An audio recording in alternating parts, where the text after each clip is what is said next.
بسم اللہ الرحمن الرحیم الحمد للہ والصلاة والسلام علی رسول اللہ وعلی آلہ وصحابتہ ومن والاہ اما بعد فاعوذ باللہ من الشیطان الرجیم یسألونک عن الاہلہ۔ اس آیت سے متعلق گفتگو تو گزشتہ درس میں ہو چکی ہے۔ اب ذرا ہم کتاب کی عبارت کو لے کر چلتے ہیں۔ یسألونک یا محمد، اے محمد صلی اللہ علیہ وسلم، یہ لوگ آپ سے پوچھتے ہیں چاند کے بارے میں۔ چاند کے بارے میں یعنی چاند کے کس گوشے کے بارے میں، چاند کے کس سلسلے میں پوچھتے ہیں، یعنی چاند کی تعریف پوچھتے ہیں یا چاند کی حقیقت پوچھتے ہیں، یا نوعیت سوال کیا ہے اس کو کہہ رہے ہیں کہ لم تبدو دقیقتاً ثم تزید حتی تمتلئ نوراً ثم تعود کما بدت ولا تکون علی حالت واحدۃ کالشمس۔ اہلۃ ہلال کی جمع ہے۔ پوچھتے ہیں ایسا کہ یہ چاند ظاہر ہوتا ہے لم تبدو دقیقتاً یا لم تبدو رقیقتاً، یہ پتلا پتلا ظاہر ہوتا ہے، ایک آدھ منٹ کے لیے، چند لمحات کے لیے ظاہر ہوتا ہے، پھر روزانہ فلکیات والوں کے بموجب 48 منٹ آسمان پر زیادہ ٹھہرتا ہے، پھر اور 48 منٹ بڑھتا ہے، یہاں تک کہ 14ویں رات میں وہ روشنی سے بھر جاتا ہے، اور پھر اس کے بعد گھٹ کر دوبارہ ایسا ہی ہونے لگتا ہے جیسے کہ شروع میں اس کی حالت تھی۔ تو یہ چاند ایک حالت پر کیوں نہیں رہتا جیسے کہ سورج ایک حالت پر رہتا ہے؟ یہ بات آپ سے صحابہ کرام پوچھتے ہیں۔ بالخصوص شان نزول میں ہم نے بتلایا تھا معاذ بن جبل اور ثعلبہ، انہوں نے یہ بات پوچھی تھی کہ چاند رقیق پتلا ظاہر ہو کر، دھاگے کی طرح ظاہر ہو کر پھر بڑھتا ہے یہاں تک کہ مستوی ہو جاتا ہے، پھر گھٹتا رہتا ہے، شروع کی طرح ہو جاتا ہے۔ یہ سوال صحابہ کرام نے کیا تھا جو حقیقت میں انہیں نہیں کرنا چاہیے تھا، اس لیے کہ یہ چیز امور تکوینیہ سے متعلق ہے، اور اس کے مکلف، اس کے سوال و جواب کے مکلف انسان صحابہ کرام نہیں ہیں۔ ہمیں تو مصالح شرعیہ سے متعلق سوال کرنا چاہیے، اس لیے اس سوال کا تو بعینہ جواب نہیں دیا، بلکہ بلاغت کے اسلوب کے مطابق الجواب علی اسلوب الحکیم اختیار کرتے ہوئے فرمایا کہ قل لہم، آپ ان سے کہہ دیجئے کہ ہی مواقیت للناس، کہ یہ چاند لوگوں کے لیے آلۂ شناخت ہے، جمع میقات۔ کیا مطلب لوگوں کے لیے آلۂ شناخت ہے؟ یعنی یعلمون بہا اوقات زرعہم و متاجرہم و عدت نسائہم و صیامہم و افطارہم۔ اس چاند کے ذریعے وہ اپنی کھیتی کے اوقات کو بھی جانتے ہیں۔ جی ہاں، چاند کے ذریعے ہی آج بھی ہمارے ملک کے برادران وطن یہ جو پونم اور دوسرے سب ان کے یہاں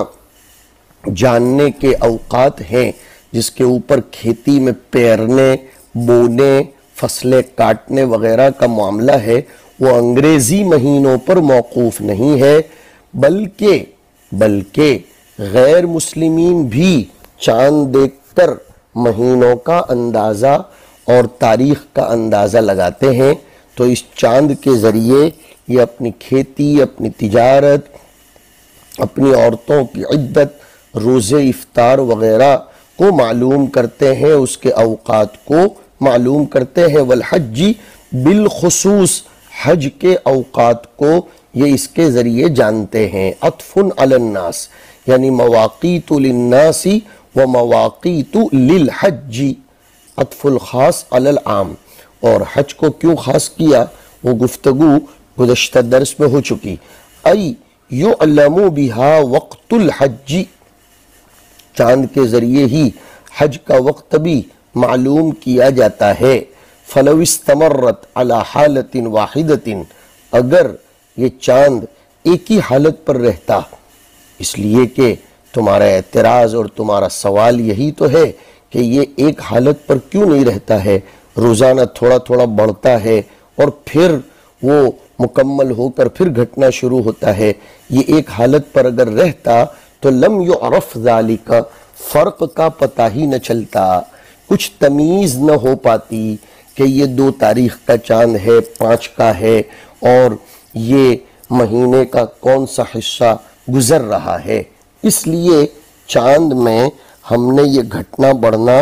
تمہارے فائدے کے لیے ہی رکھا ہے۔ سورج اپنے تشکل کے اعتبار سے ہمیشہ ایک ہی حالت پر رہتا ہے، اگرچہ مطالع و مغارب کے اعتبار سے روزانہ وہ بھی مختلف ہوتا رہتا ہے، لیکن سورج کا اختلاف، سورج کا الگ الگ ہونا یہ امر خفی ہے، وہ سمجھ میں نہیں آتا ہر کس و ناکس کو، برخلاف چاند کے کہ اس کے تشکلات جلد جلد مختلف ہوا کرتے ہیں، اور یہ اختلاف بین اور واضح بھی ہے۔ پھر میں نے آپ کو بتلایا تھا کہ حساب قمری کا حکم کیا ہے، وہ سب یاد رکھیے گا کہ ہمارے سلف کے یہاں حساب قمری ہی کا خیال کیا جاتا تھا، اس لیے روزمرہ کے حسابات میں شمسی حساب کا استعمال یہ صحابہ کرام اور سلف صالحین کی وضع کے خلاف ہونے کی وجہ سے خلاف اولا تو ضرور کہا جا سکتا ہے، اگرچہ ہم ناجائز کا حکم نہیں لگاتے۔ تو یہ چاند کے فائدے بتلا دیے۔ اب اللہ رب العزت فرماتے ہیں وہ کل والے درس کی تطبیق کرو کہ وہ لوگ احرام باندھ کر پھر اپنے گھر کے اصل دروازے سے داخلے کو معیوب سمجھتے تھے۔ فرمایا وَلَيْسَ الْبِرُّ بِأَن تَأْتُوا الْبُيُوتَ مِن ظُهُورِهَا، پوری نیکی اسی کا نام نہیں ہے کہ تم گھروں میں اس کی پشت کی طرف سے، اس کے پیچھے کی طرف سے آؤ، وَلَكِنَّ الْبِرَّ مَنِ اتَّقَى، نیکی تو یہ ہے کہ تقوی اختیار کرو۔ یہ پشت کی طرف سے آتے تھے فی الاحرام، احرام میں کس طور پر؟ بِأَن تَنْقُبُوا فِيهَا نَقْبًا، بہی طور کہ تم گھروں میں سوراخ لگاؤ، تَدْخُلُونَ مِنْهُ وَتَخْرُجُونَ، پھر پیچھے چونکہ دروازے ان کے یہاں نہیں ہوتے تھے لیکن وہ نقب لگا کر سوراخ لگا کر آتے تھے جاتے تھے۔ وَتَتْرُكُ الْبَابَ ای تَتْرُكُ الْبَابَ الرَّئِيسِيَّ الْأَصْلِيَّ، اور تم اصل دروازے کو چھوڑ دو، یہ غلط ہے، اس کو نیکی نہیں کہتے۔ تم اپنا گھر ہے، پیچھے سے آ جا سکتے ہو، اس کا انکار نہیں، لیکن تم نے تو امر مباح کو نیکی اور بزرگی سمجھ لیا۔ یہیں سے علماء نے یہ قاعدہ نکالا کہ کسی امر مباح کو نیکی اور بزرگی اور تقوی سمجھ لینا یہ بدعت ہے۔ اور یہ بھی سمجھو کہ جو چیز شرعاً مباح ہو اس کو طاعت و عبادت سمجھ لینا، اسی طرح اس کو معصیت اور محل ملامت سمجھنا یہ شرعاً مذموم ہے۔ ہر چیز کو اس کے حصے پر، اس کے درجے پر رکھا جائے گا۔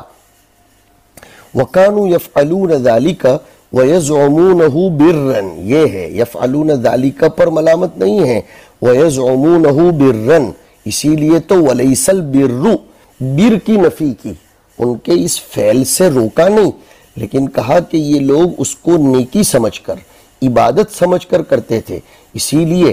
غیر ضروری اور مباحات کو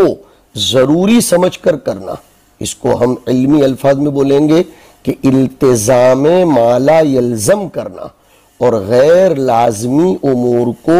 نیکی سمجھ کر کرنا اور نہ کرنے والے کو ہدف ملامت، مورد طعن و تشنیع بنانا، یہ برا ہے، یہ بدعت ہے۔ تو یزعمونہ بالرد پر اصل تو نکیر ہے، ولیکن البر من اتقی، لیکن نیکی تو وہ شخص ہے جو تقوی اختیار کرے۔ سوال ہوتا ہے کہ نیکی تھوڑی ہوگی وہ شخص، اس لیے یہاں مضاف مقدر مانا ذل بری، نیکی والا، مگر مبالغہ پیدا کرنے کے لیے اسی کو سراپا نیکی کہہ دیا گیا کہ نیکی والا وہ شخص ہے جو اللہ سے ڈرتا ہو، من اتق اللہ بترک مخالفت ہی۔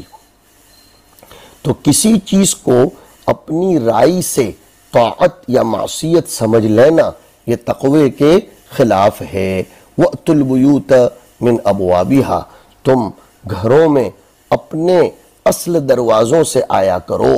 اور دوسرا مطلب میں نے سمجھایا تھا، ہر کام کو اپنے طریقے سے کیا کرو۔ وَأْتُوا الْبُيُوتَ مِنْ أَبْوَابِهَا فِي الْإِحْرَامِ كَغَيْرِ الْإِحْرَامِ، جیسے غیر احرام میں تم اصل دروازوں سے آتے ہو، احرام میں بھی اصل دروازوں سے ہی آیا کرو۔ وَاتَّقُوا اللَّهَ لَعَلَّكُمْ تُفْلِحُونَ، اور اللہ کا تقوی اختیار کرو تاکہ تم کامیاب ہو جاؤ۔ تفوزون،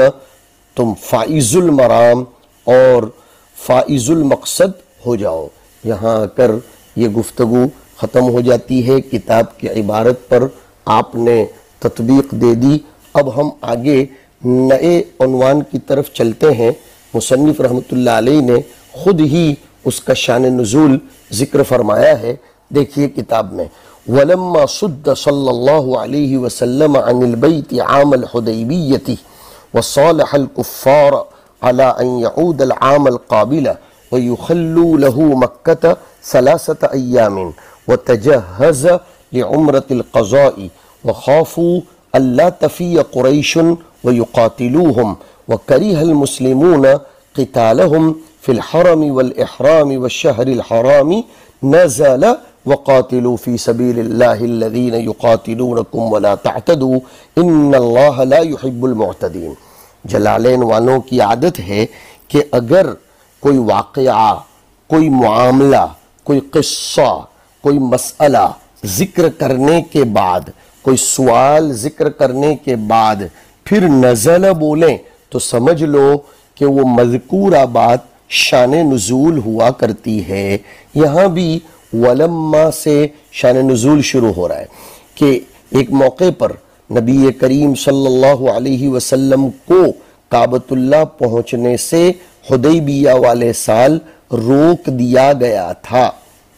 مشرکین نے حضور کو عمرہ کرنے سے روک دیا تھا۔ اب حضرات نے سیرت کی کتاب میں اس کو تفصیل سے، مختارات میں بھی اس کو تفصیل سے پڑھ لیا ہے۔ حضور فتح مکہ سے پہلے مدینہ منورہ ہجرت کرنے کے بعد عمرے کے ارادے سے نکلے تھے۔ حدیبیہ میں قیام کر کے جو ایک مقام کا نام ہے، مکہ والوں کے پاس حضرت عثمان کو پیغام دینے کے لیے بھیجا تھا کہ ہم مکہ مکرمہ عمرے کے لیے آ رہے ہیں، تم ایسا کرو کہ ہمیں عمرے کی اجازت دے دو اور ہمارے راستے میں رکاوٹ نہ بنو، لیکن انہوں نے روک دیا، حضور کو عمرہ نہیں کرنے دیا۔ حضور اکرم صلی اللہ علیہ وسلم نے ہدی کے جانور ذبح کر کے احرام اتار دیا تھا اور کفار سے مصالحت کی تھی کہ اس شرط پر میں واپس جاتا ہوں کہ آئندہ سال پھر میں عمرۃ القضاء کے لیے آؤں گا، اور شرط یہ ہے کہ وہ مکہ کو 3 دن کے لیے خالی کر دیں گے۔ چنانچہ تجہز لعمرۃ القضاء، حضور پاک علیہ السلام نے عمرۃ القضاء کی تیاری کی۔ عمرۃ القضاء اس لیے کہتے ہیں کہ وہ عمرۃ الحدیبیہ کی قضاء تھی، یا اسی پر صلح و قضاء واقع ہوئی تھی، اس لیے اس کو عمرۃ القضاء کہتے ہیں۔ لیکن مسلمانوں کو اس بات کا بھی اندیشہ ہوا کہ قریش کی عادت چونکہ عہد و صلح کے نقض کی ہے، یہ لوگ عہد و صلح کو توڑنے کے عادی ہیں، تو وہ لوگ اپنے معاہدے کو پورا نہیں کر پائیں گے اور مسلمانوں سے حدود حرم میں مدت حرام یعنی ذی القعدہ میں قتال کر لیں گے، تو پھر ہم کیا کریں گے؟ مسلمانوں کو یہ اندیشہ ہوا کہ قریش اگر معاہدہ توڑ دیں گے جو انہوں نے کیا تھا کہ ہم مکہ کو 3 دن کے لیے خالی کر دیں گے، تمہاری راہ میں رکاوٹ نہیں بنیں گے، مگر یہ تو قریش ہیں، الکفار لا اعتبار، تو یہ لوگ وعدہ وفائی نہیں کریں گے، اور اگر جنگ کا آغاز کر دیں گے تو ہمارے لیے تو پریشانی ہے، اس لیے کہ ہم ذی القعدہ میں جا رہے ہیں، اور ذی القعدہ اشہر حرم میں سے ہے، ہم ہوں گے بھی احرام کی حالت میں، کیفیت اور حالت بھی احرام کی ہوگی، مدت بھی اشہر حرم کی ہوگی، تو پھر ہمیں کیا کرنا چاہیے؟ یہ ان کے دل میں دغدغہ اور وسوسہ آیا کہ مسلمان یہ سمجھنے لگے، اندیشہ ہوا کہ قریش اس وعدے کو پورا نہیں کریں گے، قتال کریں گے، اور مسلمانوں کو یہ بات پسند نہیں تھی کہ حدود حرم میں، احرام کی حالت میں اور شہر حرام میں قتال کرنا۔ تو جواب میں آیت کریمہ نازل ہوئی کہ تمہاری طرف سے ابتدا بالقتال تھوڑا ہو رہا ہے کہ تم ڈر رہے ہو، تمہیں تو دفاعی قتال کرنا پڑے گا، اقدامی قتال تو کرنا نہیں ہے، تم آغاز تو قتال کا کرو گے نہیں، بلکہ یہ اگر تمہیں چھیڑیں تو پھر تمہیں تو دفاع کرنا پڑے گا، اور چھیڑنے والوں کو دفاع کی پوزیشن میں آ کر ان سے قتال کرنا، چاہے حدود حرم میں ہو، اشہر حرم میں ہو، حالت احرام میں ہو، ممنوع نہیں ہے۔ یہ بات نازل ہوئی، چنانچہ سب سے پہلی آیت جہاد کے باب میں یہ نازل ہوئی تھی، اور پھر اس کو منسوخ کر دیا گیا، اقتلوا المشرکین کافۃ کما یقاتلونکم کافۃ والی آیت کے ذریعے۔ اصل میں بات یہ تھی کہ حضرت ابراہیم علیہ السلام کے زمانے سے ہی حضرت ابراہیم کی دعا کی برکت سے کہ رب اجعل ھذا البلد آمنا یا ھذا بلدا آمنا، مکہ دار الامن تھا، کوئی بھی شخص اپنے دشمن کو مکہ میں پاتا تو اس سے تعرض نہیں کرتا تھا۔ اشہر حرم یعنی ذوالقعدہ، ذوالحجہ، محرم اور رجب، یہ 4 مہینے بھی امن کے سمجھے جاتے تھے، ان میں جزیرت العرب والے لڑائی کو موقوف کر دیتے تھے، کوئی کسی کو کچھ تعرض نہیں کرتا تھا۔ چنانچہ ذی القعدہ سن 6 ہجری میں حضور صحابہ کو لے کر عمرے کے ارادے سے مکے کی زیارت کے لیے تشریف لے گئے۔ جب آپ مکہ کے قریب پہنچے تو مشرکین جمع ہو کر لڑنے کے لیے تیار ہو گئے، مسلمانوں کو روک دیا۔ آخر صلح ہوئی اس بات پر کہ ٹھیک ہے، ہم کعبہ کی زیارت کے بغیر واپس تو چلے جاتے ہیں، لیکن آئندہ سال آ کر عمرہ کریں گے، 3 دن تک اطمینان سے مکہ میں رہیں گے۔ چنانچہ جب دوسرے سال سن 7 ہجری میں ذی القعدہ کے مہینے میں حضور نے مکے کا ارادہ فرمایا تو صحابہ کرام کو یہ اندیشہ ہوا کہ مکہ والے اگر ابھی بھی وعدہ خلافی کر کے لڑنے بھڑنے کو تیار ہو جائیں گے تو ہم کیا کریں گے؟ شہر حرام ہے، حدود حرم ہے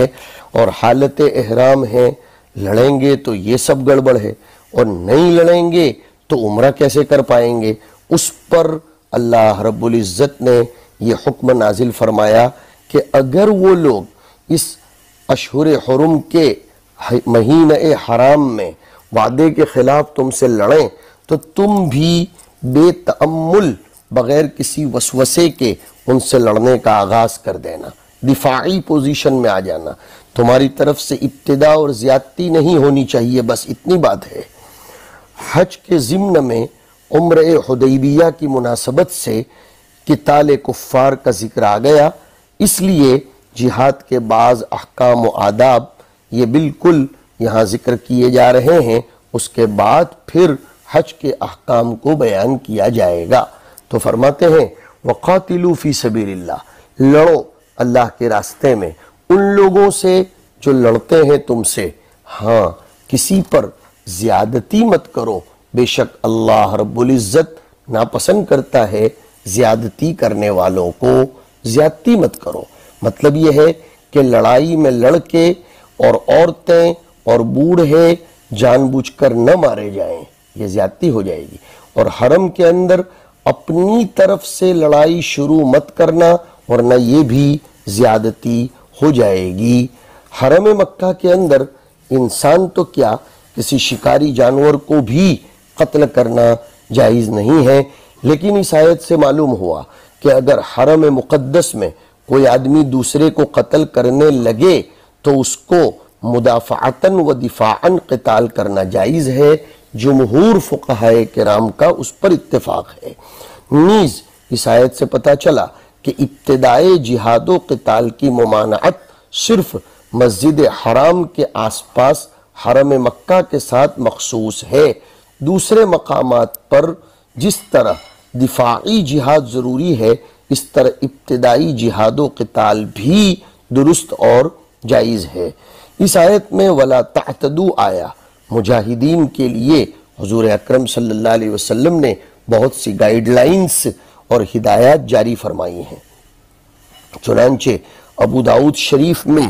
کتاب الجہاد میں حضرت انس کی ایک روایت آئی، حضور نے فرمایا تم اللہ کے نام پر اور رسول اللہ کی ملت پر جہاد کے لیے جاؤ، لیکن کسی بوڑھے کو، ضعیف کو، چھوٹے بچے کو یا کسی عورت کو قتل مت کرنا۔ صدیق اکبر نے جب یزید ابن ابی سفیان کو ملک شام کی طرف بھیجا تو ان کو بھی یہی فرمایا کہ عبادت گزار اور راہبوں کو، کافروں کی مزدوری کرنے والوں کو بھی قتل مت کرنا جبکہ وہ قتال میں حصہ نہ لیں۔ شیخین کے یہاں ایک روایت ہے کہ تو مجھے یہ کہہ دیا گیا ہے کہ میں لوگوں سے جہاد کرتا رہوں یہاں تک کہ وہ لا الہ الا اللہ کہہ دیں، لیکن جب وہ کلمہ پڑھ لیں تو انہوں نے گویا مجھ سے اپنا خون اور مال بچا لیا۔ ہاں، اسلامی احکام میں ان کا باطنی حساب اللہ کے ذمہ ہے، میں اس پر لڑوں گا بھیڑوں گا نہیں۔ پھر فرمایا اگر یہ کفار شرک و کفر اور تمہیں قتل کرنے سے باز آ جائیں تو تم بھی ان سے رک جاؤ، اس کے بعد جو قتال کرے گا وہ ظالم سمجھا جائے گا اور ظالموں کو ظلم کا بدلہ دینا ضروری ہے۔ مسلم شریف کی ایک روایت میں حضور نے مجاہدین کو یہ حکم دیا کہ اللہ کی راہ میں جہاد کرو، خیانت مت کرو، بد عہدی سے بچو، ناک کان وغیرہ اعضاء کاٹ کر مسلح نہ بناؤ، بچوں کو اور عبادت کرنے والے لوگوں کو جو عبادت خانوں میں زاہد بن کر پڑے رہتے ہیں قتل نہ کرو۔ ایک مرتبہ غزوے میں ایک عورت قتل کی ہوئی پائی گئی، حضور نے اس کو بہت برا سمجھا اور عورتوں اور بچوں کے قتل کرنے کو منع فرما دیا۔ یہ ہے وَلَا تَعْتَدُوا إِنَّ اللَّهَ لَا يُحِبُّ الْمُعْتَدِينَ، زیادتی مت کرو، اللہ رب العزت زیادتی کرنے والوں کو پسند نہیں کرتا ہے۔ اس کو فرماتے ہیں کہ ان اللہ لا يحب المعتدین وقاتلوا فی سبیل اللہ، اللہ کے راستے میں قتال کرو۔ اللہ کا راستہ کس کو کہا جاتا ہے؟ فرمایا ای لِإِعْلَاءِ دِینِهِ، جس میں بھی خدا کے دین کی سربلندی مقصود ہو۔ کل من قاتل لتکون کلمۃ اللہ ہی العلیٰ فہو فی سبیل اللہ، حدیث شریف میں اس کی تشریح کر دی گئی۔ لہذا فی سبیل اللہ کو کوئی جماعت اپنے لیے ریزرو نہ کر لے، مختص نہ کر لے، جہاں بھی جس راستے میں بھی خدائے پاک کے دین کی عظمت مقصود ہو، اس کی سربلندی اور اس کے پرچم کو لہرانا اور اللہ کے بندوں کو اس کے وفادار بنانا مقصود ہو، اس راستے کو فی سبیل اللہ کہا جائے گا۔ تو لڑو تم اللہ کے راستے میں، ہاں، حمیتاً، قومیتاً، عصبیتاً، وطنیتاً مت لڑو، اس لیے کہ حمیت، قومیت، وطنیت، عصبیت کے لیے لڑنا یہ فی سبیل اللہ نہیں سمجھا جائے گا۔ تم لڑو اللہ کے راستے میں، الذین یقاتلونکم من الکفار، ان کافروں سے جو تمہارے ساتھ قتال کرتے ہیں، ولا تعتدوا علیہم بالابتداء، تم ان پر زیادتی مت کرو، ابتدا کر کے تم ان پر زیادتی مت کرو، اعتداء مت کرو، اعتداء مت کرو، زیادتی مت کرو کہ بچوں کو مارو، عورتوں کو مارو۔ اور زیادتی کا ایک مطلب یہ بھی ہے بالابتدائی بالقتال، ابتداءً قتال مت کرو، اگرچہ بعد میں اس کی بھی اجازت دے دی گئی تھی، اس لیے آگے کہتے ہیں وَهَذَا مَنْسُوخٌ بِآیَةِ بَرَاءَةَ، یہ منسوخ ہے سورہ براءت کی آیت فَإِذَا انْسَلَخَ الْأَشْهُرُ الْحُرُمُ فَاقْتُلُوا الْمُشْرِكِينَ حَيْثُ وَجَدتُّمُوهُمْ، فرمایا ان اللہ لا يحب المعتدین المتجاوزین ما حد لهم، اللہ تعالیٰ پسند نہیں کرتے ہیں ان لوگوں کو جو ہماری حد بندیوں سے تجاوز کرتے ہیں۔ وَهَذَا مَنْسُوخٌ بِآیَةِ بَرَاءَةَ او منسوخ بقوله وَاقْتُلُوهُمْ حَيْثُ ثَقِفْتُمُوهُمْ، یہ ہے عبارت کا مطلب کہ تم ان سے قتال کرو، ان کو قتل کرو جہاں بھی وہ تمہیں مل جائیں، چاہے خارج حرم ہو چاہے داخل حرم ہو۔ وجدتموہم، ثقیفہ بمعنی وجد، ثقافت کو، تہذیب و کلچر کو بھی ثقافت کہتے ہیں کہ وہ جہاں مل جائے اس کو اختیار کر لینا چاہیے۔ وَأَخْرِجُوهُمْ مِنْ حَيْثُ أَخْرَجُوكُمْ، یہ ناسخ آیت ہے، اس میں ابتدا بالقتال کی بھی اجازت دی گئی ہے کہ تم ان کو نکالو، اس لیے کہ انہوں نے تم کو حرم سے نکالا ہے، من مکہ۔ وَقَدْ فُعِلَ یا فعل صلی اللہ علیہ وسلم بہم ای بالمشرکین ذالک عام الفتح، اور حضور نے فتح مکہ کے موقع پر ان کے ساتھ ایسا کیا اور ان کو کھدیڑا، ان کو مکہ سے نکالا۔ کیوں؟ اس لیے کہ اب ابتدا بالقتال کی اجازت آ گئی تھی، سن 8 ہجری میں ان کو مکہ سے نکالا گیا، اور مقصد کیا تھا؟ ان کے شرک کا قلع کما کرنا تھا۔ اور انہیں اب ایک الزامی جواب دیا جا رہا ہے کہ اگر کبھی مسلمان حدود حرم میں قتال کریں تو ان کی تعییر، ان کو عار مت دلاؤ، اس لیے کہ پہلے خود دیکھو کہ تم حدود حرم میں رہتے ہوئے کتنے بڑے جرم میں مبتلا ہو، اور وہ ہے شرک۔ اس لیے کہا والفتنۃ الشرک منہم، ان کی طرف سے شرک کا وجود یہ زیادہ خطرناک ہے بنسبت اس قتل کے جو حرم اور حالت احرام اور اشور حرم میں ہو رہا ہے۔ والفتنۃ، شرک کو فتنہ کہا گیا، ان الشرک لظلم عظیم، الشرک منہم، ان کی طرف سے شرارت شرک کا ہونا، اشد ای اعظم من القتل لهم فی الحرم والاحرام الذی استعظمتموہ، جس کو تم نے بڑا سمجھا ہے۔ قتل میں تو حکمتیں بھی ہو سکتی ہیں، شرک تو سراسر شر محض ہے، اس لیے والفتنۃ اشد من القتل۔ اب ہم آگے انشاءاللہ بڑھیں گے آئندہ درس میں، وصلی اللہ علی النبی الکریم۔